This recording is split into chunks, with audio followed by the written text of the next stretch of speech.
Diese Frage hätte ich auch noch nie jemand gefragt. Und zwar, suchst du mal ein neues Hobby? Wir alle haben mega viel zu tun, wir alle sind Sachen machen und manchmal denken wir doch einfach, hey, etwas Neues wäre eigentlich mal cool. Und ich sage dir jetzt etwas. Lern fotografieren.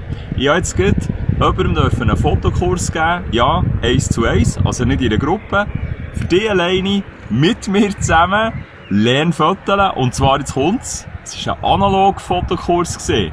Ich durfte Peter seine neue Leica M6 zeigen.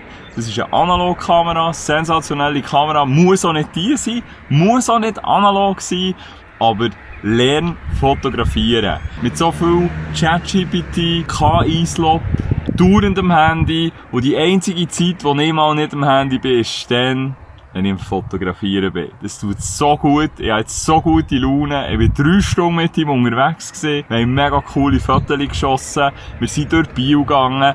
Du kannst es einerseits in Gruppen machen, ich habe Gruppenfotokurse auf verschiedenen Niveaus, oder aber du machst es einfach mal für dich alleine, nur du, mit mir zusammen.